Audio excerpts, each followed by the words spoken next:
Assalamualaikum warahmatullahi wabarakatuh. Bersama saya Delvita Rahmadina dengan NIM 12270320446 dari kelas akuntansi B semester 4. Di sini saya mendapat tugas dari dosen saya, yaitu menjelaskan bab 5 tentang transaksi entitas induk dan transaksi entitas anak mata kuliah akuntansi keuangan lanjutan 1. Selanjutnya akan saya jelaskan. Ini dia yang kita mau bahas, transaksi entitas induk dan entitas anak pada persediaan dan jasa. Apa sih transaksi entitas induk dan entitas anak itu? Mari kita bahas. Entitas induk dan entitas anak sering terlibat dalam suatu transaksi, misalkan transaksi jual beli persediaan, jual beli aset tetap, dan pemberian pinjaman. Nah, selain itu, perlu kita ketahui, entitas induk dan entitas anak merupakan satu entitas tunggal. Yang mana, sehingga nantinya akun resipsiokal atau akun-akun timbal balik pada entitas induk dan entitas anak nantinya harus kita eliminasi. Lalu, di sini saya akan membahas sedikit tentang gambar yang tertera di sini, yaitu menjelaskan tentang jenis-jenis transaksi yang terjadi antar entitas tersebut. Nah, di sini ada entitas induk, entitas anak A, dan entitas anak B yang setara. Nah, di sini ada transaksi namanya hulu atau bisa disebut juga downstream, yaitu transaksi antara entitas induk kepada entitas anak. Lalu ada juga hilir, transaksi hilir, yaitu upstream, yaitu transaksi dari entitas anak ke entitas induk. Nah, ada juga nih yang namanya entitas lateral. Apabila entitas anak A dan entitas anak B melakukan transaksi. Nah, dinamakan transaksi lateral. Untuk lebih mudah dipahami, mari kita lihat contoh berikut. Langsung saja, PT Palapa memiliki 100% saham PT Samudra. Selama tahun 2020, terdapat transaksi penjualan persediaan oleh PT Palapa ke PT Samudra sebesar 10 juta. Beban pokok penjualan yang dibukukan PT Palapa terkait transaksi penjualan tersebut adalah 6 juta. Nah, di sini terlihat jelas bahwa PT Palapa adalah entitas induk dan PT Samudra adalah entitas anak. Jenis transaksi tersebut adalah transaksi hulu atau dapat kita sebut juga downstream. Nah, oke, di sini ada beberapa skenario untuk kita mencatat transaksinya. Yang pertama yaitu skenario 1. Seluruh persediaan yang diperoleh dari PT Palapa telah terjual seharga 16 juta. Selanjutnya, skenario yang kedua yaitu di sini ilustrasinya seluruh persediaan yang diperoleh dari PT Palapa belum terjual pada masa 1 periode hingga akhir tahun. Belum ada terjual. Nah, selanjutnya skenario ketiga yaitu sebanyak 75% dari persediaan yang diperoleh dari PT Palapa telah terjual seharga 12 juta. Nah, di sini dapat kita uraikan satu-satu persatu nantinya di slide selanjutnya. Di sini adalah skenario 1. Seluruh persediaan terjual. Nah, tadi di ilustrasi tersebut kan PT Palapa sebagai entitas induk dan PT Samudra sebagai entitas anak. Nah, terjadi transaksi penjualan sebesar 10 juta. Diketahui 6 juta adalah beban pokok penjualan. Maksudnya gini, 6 juta ini adalah modal dari hasil dari pembelian PT Palapa membeli persediaannya senilai 6 juta. Nah, dijual ke PT Samudra, otomatis dia di dalam 10 juta ini ada HPP atau beban pokok penjualan senilai 6 juta tadi. Selanjutnya, PT Samudra menjual kepada non-afiliasi atau PT di luar afiliasi. Yang dimaksud afiliasi itu hanya di yang lingkaran orang ini saja. Nah, PT Samudra menjual kepada PT non-afiliasi sebesar 16 juta. Selanjutnya, langkah pertamanya yaitu membuat tabel dengan isi transaksi-transaksi tersebut. Nah, kalau kita lihat di sini kan penjualan ya, otomatis jurnal-jurnal yang masuk nantinya, akun-akun yang masuk adalah penjualan, beban pokok penjualan, serta persediaan. Nah, selanjutnya kita lihat nih. Beban pokok penjualan terus 6 juta. Nih, terus dijuallah kepada PT Samudra sebesar 10 juta. Nah, otomatis di sini PT Palapa mempunyai laba kotor sebesar 4 juta. Lalu tadi PT Samudra membeli kepada PT Palapa sebesar 10 juta. Lalu ia jual kepada non-afiliasi sebesar 16 juta. Lalu dia mempunyai laba kotor sebesar 6 juta.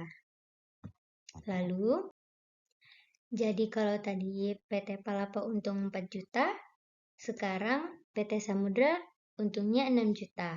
Total keuntungan sebelum konsolidasian berarti 10 juta. Nah, biasanya kan kalau kita ngitung konsolidasian terus kita jumlahin tuh ya antara entitas induk dan entitas anak dijumlahin. Kayak ini nih. 26 juta hasil dari 10 juta ditambah 16 juta. Begitu juga dengan beban pokok penjualannya. 6 juta ditambah 10 juta. Jadinya 16 juta. Tetapi karena di sini adalah transaksi afiliasi, yaitu PT Palapa, PT Samudra itu adalah satu kesatuan tunggal, maka harus kita eliminasi transaksi yang terjadi di antara kedua entitas ini. Nah, selanjutnya yaitu eliminasi. Kenapa 10 juta? Karena yang terjadi di antara PT Palapa dan PT Samudra hanya 10 juta. Nah, jadi untuk kita mengetahui konsolidasiannya, kita kurangin dari 26 juta ke 10 juta. 26 juta dikurang 10 juta jadinya 16 juta. Begitu juga beban pokok penjualannya.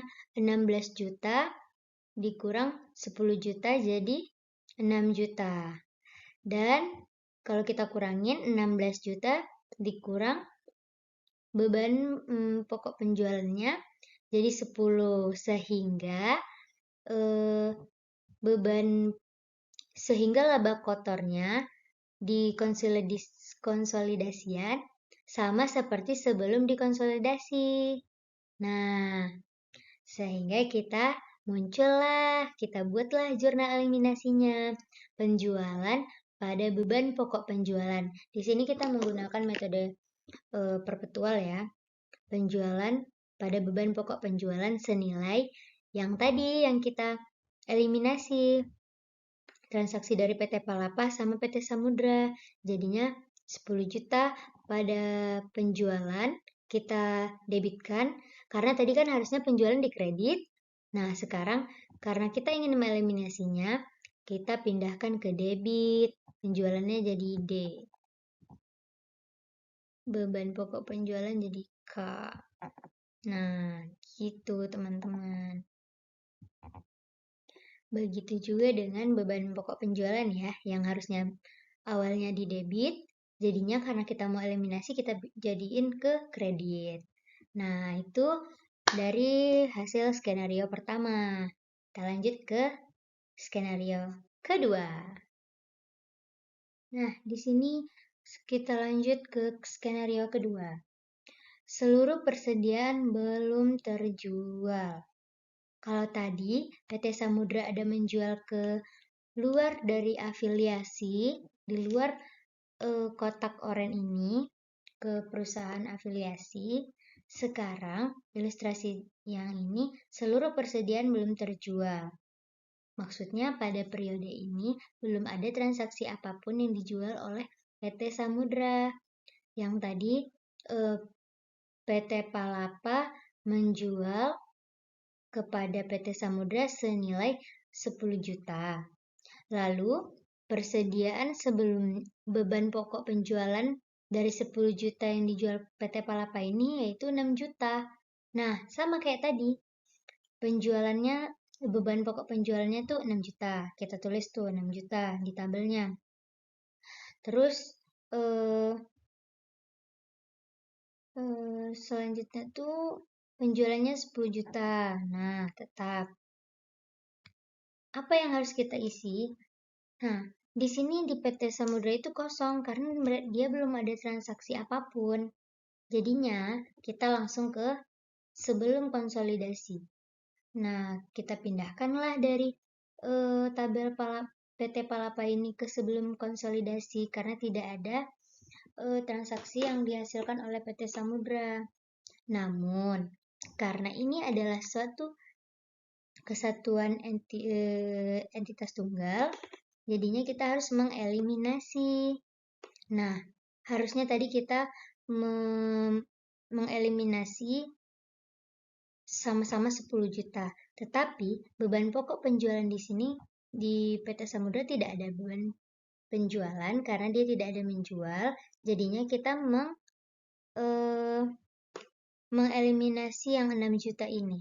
Nah, nih, lihat kan penjualan eliminasi 10 juta karena transaksi 10 juta ini. Wajib kita eliminasi. Lalu di sini sama seperti sebelumnya, laba kotornya juga 4 juta dan menghasilkan jurnal eliminasi. Nah, penjualan di sini sama seperti yang tadi karena kita mengeliminasi jadi di sini debit. Penjualannya debit, jadinya 10 juta. Lalu kita catat beban pokok penjualan yang tadi yang 6 juta senilai 6 juta karena kita mau eliminasi ini juga jadinya ini di kredit. Nah, selanjutnya kenapa 4 juta di sini? Karena antara entitas anak dan induk tidak boleh ada keuntungan. Jadinya sisa dari 10 juta, ini kan ada 4 juta nih. Kan dia belinya ya keuntungan PT Palapa. Nah, kita itu harus eliminasi juga ke persediaan jadinya. Jadi ini juga di kredit sebesar 4 juta. Oke. Selanjutnya kita ke skenario ketiga. Ilustrasinya sebagian persediaan terjual sebesar 75% atau 12 juta. Nah, selanjutnya tadi kan transaksi PT Palapa sebagai entitas induk kepada entitas anak yaitu PT Samudra 10 juta nih. Nah, akhirnya di skenario ketiga ini dia menjual, tapi cuma terjual 75% senilai 12 juta nih. Nah, maka dapat kita tulis di tabel awalnya dia punya beban pokok penjualan 6 juta. Ya kan ya? Nah, habis itu dijual 10 juta. Dapatlah laba kotornya 4 juta. Lalu PT Samudra menjual 75%-nya. Ini 75%-nya tuh senilai 12 juta. Nah, kenapa di sini 7.500.000?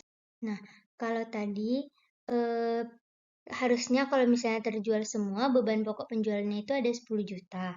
Tetapi ini kan hanya terjual 75%, otomatis 75% dari 10 juta yaitu 7 juta 500. Sehingga dapatlah laba kotornya 4 juta 500. Nah, seperti biasa, kita pindahkan ke kolom sebelum konsolidasian, ditambah-tambahin aja. 10 juta ditambah 12 juta, 22 juta, 6 juta ditambah 7 juta 500 jadi 13 juta 500. Lalu laba kotornya jadi 8 juta 500. Nah, masuk ke tahap eliminasi. Kenapa di sini 10 juta? Nah, karena itu tadi, penjualan kan 10 juta. Otomatis eliminasi yang harus kita itu kan 10 juta. Nah, ini nih menjadi pertanyaan. Ini kenapa sih 9 juta? Karena di beban pokok penjualan consolidation itu dia 4 juta, 4 juta 500 itu dari mana? Dari sini. Nih, dari sini. Nah, sehingga dapatlah 13 juta dikurang sama 4,5 jadinya 9 juta yang harus kita eliminasi. Gitu. Nah, ditotalkan jadinya 22 juta dikurang 10 juta, 12 juta. Terus lalu ini dikurangin 9 juta jadi 4 juta 500. Lalu 8 juta 500 dikurang 1 juta jadi 7 juta 500. Nah, selanjutnya jurnal eliminasi. Jurnal eliminasinya di sini sama, tetap sama. Penjualannya di debit karena ini mengeliminasi. Lalu beban pokok penjualannya yang 9 juta tadi kita kreditkan. Jadi 9 juta. Lalu persediaannya karena tidak boleh mengambil untung, jadi sisa ini menjadi persediaan. Jurnal persediaan, jadinya kita kredit juga. Ya udah deh, itu tadi semuanya transaksi dari 3 skenario. Selanjutnya kita bahas apa ya? Oke baik, terima kasih telah melihat dan menyaksikan video penjelasan saya. Mohon maaf apabila ada kekurangan dan kesalahan. Dan sekian, terima kasih. Bye-bye.